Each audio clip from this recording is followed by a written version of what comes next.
உடலுறவில் ஒரு பெண்ணை ஆண் திருப்தி அப்படின்னா முதல்ல பிடிச்சிருந்தா தான் திருப்திப்படுத்தணுன்னே நினைப்பான்.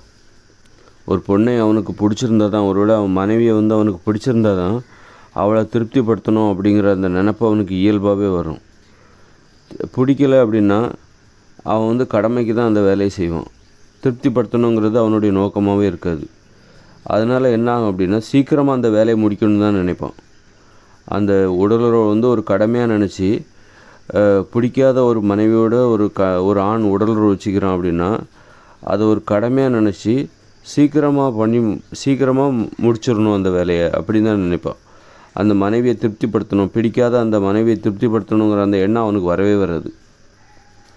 பிடித்த மனைவியோடு உடலுறவு வைத்து கொள்ளும் பொழுது தான் அந்த மனைவி அவனுக்கு பிடிச்சிருந்தால் மட்டும்தான் அந்த மனைவியை திருப்திப்படுத்த வேண்டும் என்கிற அந்த உணர்வு அவனுக்கு ரொம்ப இயல்பாக இருக்கும். ஒருவேளை திருப்திப்படுத்த முடியாமல் போயிடுச்சு அப்படின்னா ரொம்ப கவலைப்படுவான். அந்த கவலையே அவனுக்கு சரியாக அவனை அடுத்தடுத்த தடவை உடலுறவு வைத்து கொள்ளும் பொழுது திருப்திப்படுத்தி ஆகணும் அப்படிங்கிற அந்த ஒரு லட்சியத்தை அவனுக்கு கொடுக்கும். அதனால் பிடிக்காத ஒரு மனைவியை அவனுக்கு ஏதோ பெற்றவங்க கல்யாணம் பண்ணி வச்சுட்டாங்க அப்படின்னா இயல்பாகவே அவன் நினைக்கலாம். ஆனால் அவனுடைய உடல் என்ன நினைக்கும் அப்படின்னா திருப்திப்படுத்தணுங்கிற அவசியம் இல்லை அப்படின்னு தான் நினைக்கும். பிடிக்காது. இப்போ உதாரணத்துக்கு நீங்கள் பிடிக்காத ஒருத்தர் சொல்கிற வேலையை நீங்கள் செய்யவே மாட்டீங்க. இப்போ நம்ம பிடிக்காத ஒருத்தர்கிட்ட நம்ம பேச மாட்டோம். அவங்க சொல்கிற வேலையை நம்ம செய்யவே மாட்டோம். அப்படியே செஞ்சாலும் ஒரு கடமைக்காக தான் நம்ம செய்வோம். அப்படிதான். அதுபோல் தான் ஒரு பிடிக்காத மனைவிக்கிட்ட உடலுறவிக்கும்போது திருப்திப்படுத்தணுங்கிற அந்த உணர்வு அந்த ஆணுக்கு, அந்த நோக்கம் திருப்திப்படுத்த வேண்டும் என்கிற நோக்கம் அந்த ஆணுக்கு வருவதற்கு வாய்ப்பே இல்லை அப்படிங்கிறது தான் உண்மை. அதுபோல் ஒரு பெண் கூட தனக்கு பிடிக்காத ஒரு ஆண் தனது கணவனாக வந்துட்டான் அப்படின்னா அவன் தன்னை திருப்திப்படுத்தணும் அப்படிங்கிற அந்த எண்ணம் அவளுக்கு வருவதற்கு வாய்ப்பு ரொம்ப குறைவு. அந்த எண்ணம் வராதுன்னு தான் அவனோடு உடலுறவு கொள்வதே ஒரு கடமையாக நினச்சி தான் பண்ணிகிட்ருப்பாள். கடமையாக தான் நினைப்பாள். அவனோட உடலுறவு வச்சுக்கணும் அப்படிங்கிறது இவளுக்கு ஒரு கடமை தான். அவன் கூடும்போது போயிட்டு ஒரு கடமையாக படுத்து எந்திரிச்சிட்டு போகிறது தான் அவளுக்கு உடலுறவில் தன்னை திருப்திப்படுத்தணும். அவன் தனக்கு பிடிக்காத தன்னுடைய கணவன் தன்னை திருப்திப்படுத்த வேண்டும் என்கிற அந்த ஆசை அந்த பொண்ணுக்கு வராது. இன்னும் சொல்லப்போனால் தனக்கு பிடிக்காத தனது கணவனோடு உடலுறவு வைத்து கொள்ள வேண்டும் என்கிற ஆசை கூட அவளுக்கு வராது. படிப்படியாக தனக்கு பிடிக்காத தனது கணவன் தன்னோடு உடலுறவு வைத்து கொள்ள வேண்டும் என்கிற ஆசையே அவளுக்கு நாளடைவில் இல்லாமல் போய்விடும். தனக்கு பிடித்தவனாக இருக்கும் பொழுது தான் ஒரு பெண் தன்னோடு தனது கணவன் தனக்கு பிடித்த அந்த கணவன் தன்னோடு உடலுறவு வைத்து கொள்ள வேண்டும், தன்னை திருப்திப்படுத்த வேண்டும் என்று ஆசைப்படுகிறாள். தனக்கு பிடிக்கவில்லை என்றால் அவன் தன்னை திருப்திப்படுத்த வேண்டும் என்கிற எதிர்பார்ப்பு அவளுக்கு இல்லாமல் போய்விடுகிறது. தன்னோடு உடலுறவு வைத்து கொள்ள வேண்டும் என்கிற ஆசையே இல்லாமல் போய்விடுகிறது அந்த பெண்ணிற்கு. அதுபோல் ஒரு ஆணுக்கும் தனக்கு பிடிக்காத தனது மனைவியோடு அவனுக்கு உடலுறவு வைத்து கொள்ள வேண்டும் என்கிற ஆசையே நாளடைவில் அவனுக்கு இல்லாமல் போயிடும். அப்போ அவளை திருப்திப்படுத்தணுங்கிற ஆசைங்கிறது அதுவும் இல்லாமல் போயிடும். ஒருவேளை அப்படி மீறி பண்ணால் கூட அது ஒரு கடமைக்காக பண்ணிவிட்டு போயிடுவாங்க. அப்போது இது என்னென்னா இது கடைசியில் ஆண்மை குறைவில் தான் கொண்டு போய்விடும். பிடிக்காத கணவன் மனைவி இருக்காங்களே அவங்கள உடலுறவு வச்சுக்கிட்டாக்கா அது ஆண்மை குறைவில் தான் கொண்டு போய்விடும். நீங்கள் அப்பா அம்மா சொல்கிறாங்கன்னு சொல்லிட்டு ஒரு பிடிக்காத ஒரு ஆணை ஒரு பெண் திருமணம் செய்கிறான்னு வைங்க, பிடிச்சிருக்கா பிடிக்கலையான்னு சரியாக உறுதிப்படுத்திக்காமல் ஒரு பிடிக்காத ஒரு ஆணை ஒரு அப்பா அம்மா சொல்கிறாங்கன்னு திருமணம் பண்ணிக்கிட்டாங்கன்னா அவங்களால அவங்களுக்கு ஆண்மை குறைவு, ஒரு ஆணுக்கு ஆண்மை குறைவு ஏற்படும். ஒரு பிடிக்காத ஒரு பெண்ணை அப்பா அம்மா சொல்கிறாங்கன்னு சொல்லிட்டு ஒரு ஆண் திருமணம் செஞ்சுக்கிறான்னா அந்த ஆணுக்கு ஆண்மை குறைவு ஏற்படும். அதுபோல் ஒரு பெண் பிடிக்காத ஒரு ஆணை தனது அப்பா அம்மா சொல்கிறாங்கன்னு சொல்லிட்டு கல்யாணம் பண்ணிவிட்டு அவங்க கூட வாழ்கிறா தொடர்ந்து அப்படின்னா அந்த பெண் நாளடைவில் இந்த உடலுறவு மீது அவளுக்கு வெறுப்பு வந்துடும். உடலுறவு கொள்ள வேண்டும் என்கிற ஆசையை கூட இல்லாமல் போயிடும். ஒரு திருப்திங்கிற அந்த நிலையை அடையவே முடியாது அவங்களால. உடலுறவில் உடலுறவு மீது ஆசை இல்லாமல் ஒரு குறைபாடு உடையவர்களாக மாறி போவதற்கு வாய்ப்பு இருக்குது, அதிக வாய்ப்பு இருக்குது. அதற்குத்தான் அதிக வாய்ப்பு இருக்குது. இன்னும் சொல்லப்போனால் நோய் வந்துடும். அதாவது உதாரணத்துக்கு சுகர் வந்துருச்சுன்னு வச்சுக்கோங்களேன். எதனால் சுகர் வருதுன்னா இயற்கையாகவே அவங்களுக்கு பிடிக்கலையா, அப்போ உடலுறவை தவிர்ப்பதற்காக அந்த உடல் போடுகிற ஒரு நாடகம் தான் அந்த சுகர் வந்துச்சுன்னா ஒரு பெண்ணுக்கு உடலுறவு வைத்துக்கொள்ள வேண்டும் என்கிற ஆசை வராது. ஒரு ஆணால் உடலுறவு வைத்துக்கொள்ள முடியாத ஒரு நிலை வரலாம். சுகர் வந்துச்சுன்னா அந்த விரைப்புத்தன்மை அல்லது விரைவாக விந்து வெளியேறி விடுவது, இது போன்ற பிரச்சனைகளை அந்த ஆண் சந்திக்கலாம்.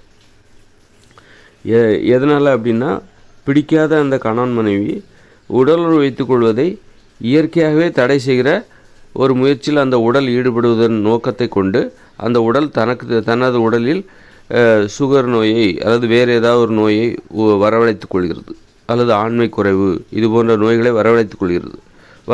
வர வச்சிருச்சுன்னா என்னாகும், உடலுறவு வச்சிக்கவே முடியாதுல்ல. அதனால் அந்த மாதிரி நோய்களை வரவழைத்துக் கொள்கிறது, ஆண்மை குறைவை வரவழைத்துக் கொள்கிறது.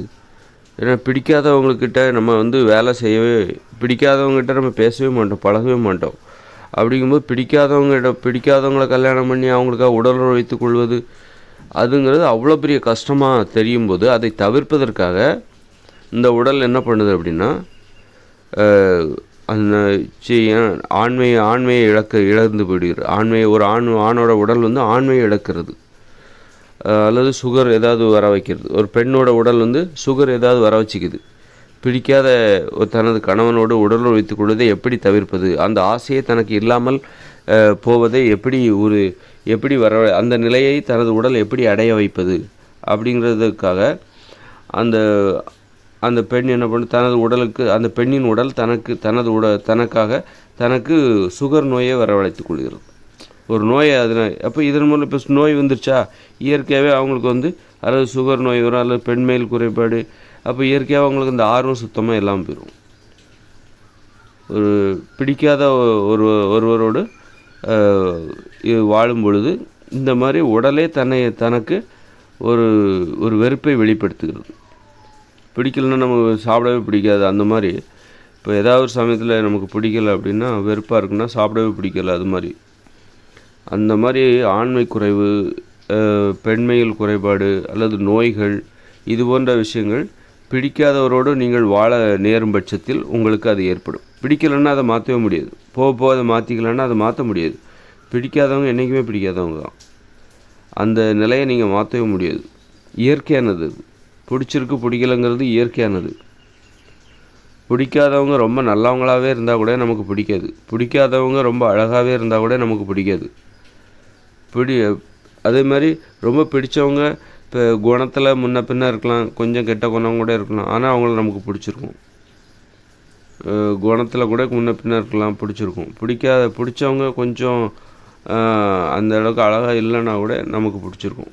அதனால் பிடிச்சிருக்குங்கிறத கவனிக்க தெரியணும். யாரை நமக்கு பிடிச்சிருக்கு பிடிக்கலைங்கிறத கவனிக்கவும் கணிக்கவும் தெரியணும்.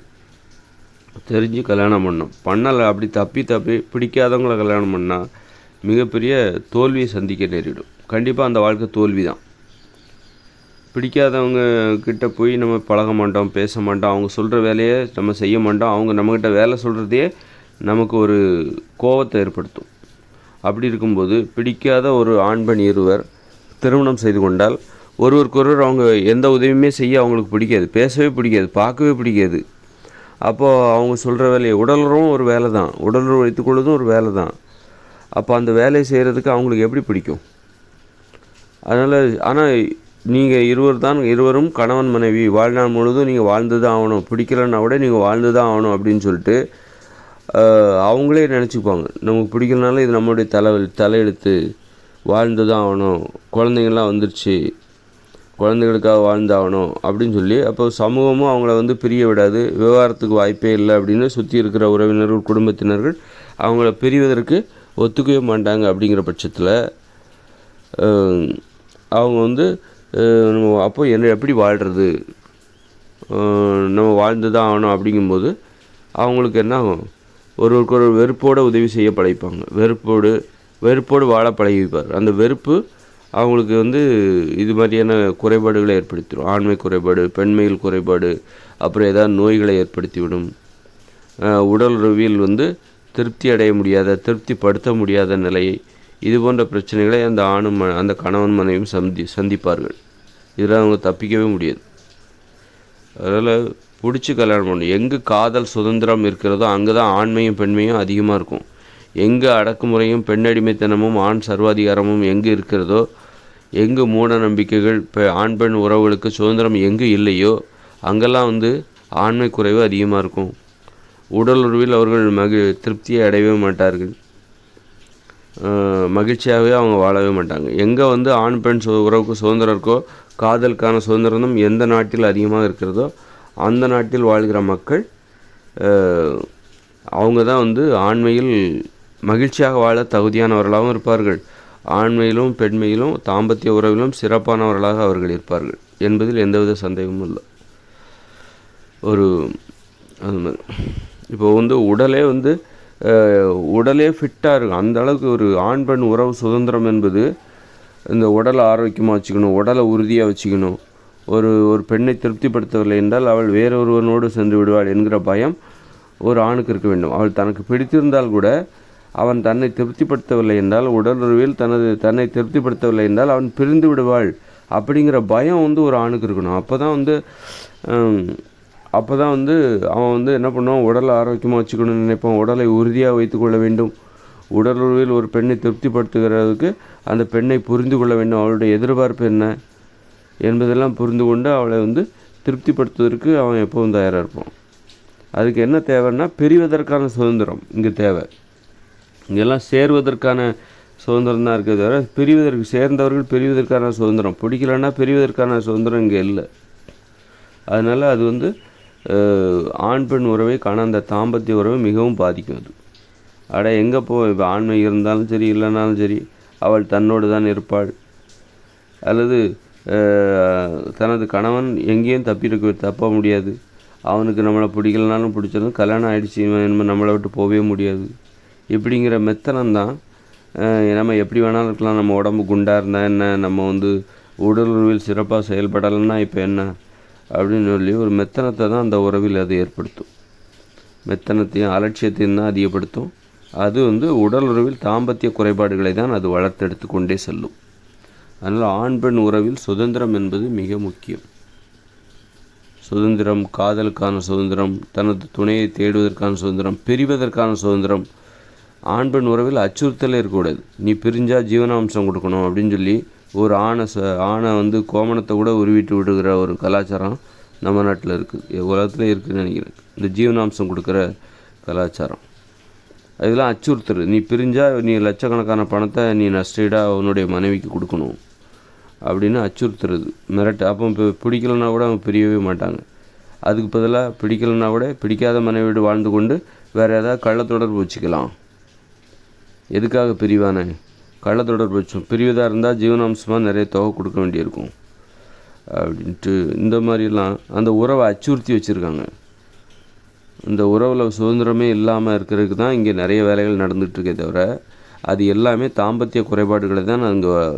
அதுமாதிரி கள்ளத்தொடர்பு வச்சுக்கிட்டாலும் ஆண்மை குறைவு ஏற்படும். நீ பயந்து அவசரப்பட்டு நீ ஒரு உறவை மேற்கொள்கிற அப்படின்னா, இப்போ கள்ளத்தொடர்பு வச்சுக்கணுன்னா அது எங்கே போய் அவங்க சந்திக்க போகிறாங்க?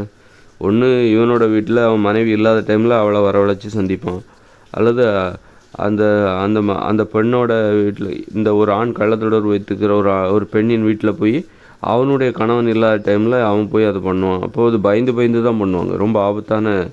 அப்படி இருக்கும்போது அவங்க வந்து நிம்மதியாக உடலுறவில் ஈடுபடவே முடியாது. அப்படி இருக்கும்போது அது குறைபாடுகளை தான் பதட்டப்பட்டுட்டு பயத்தோடையும் தான் அவங்க எப்போவுமே அந்த உறவை வச்சுக்கும்போது அதுவே ஆண்மை குறைபாடுக்கும் தாம்பத்திய குறைபாடுகளுக்கும் பெண்களுக்கான அந்த உடலுறவு குறைபாடுகளுக்கும் வழி செய்யும். அது தைரியமாக வச்சுக்கணும் அப்படின்னா அது ஒரு கணவன் மனைவி உடலுறவு தான் தைரியமான உடலுறவு. கள்ளத்தொடர்புலாம் பயந்துக்கிட்டே பண்ணக்கூடிய உறவு அது குறைபாடுகளுக்கு தான் வழிவகுக்கும்.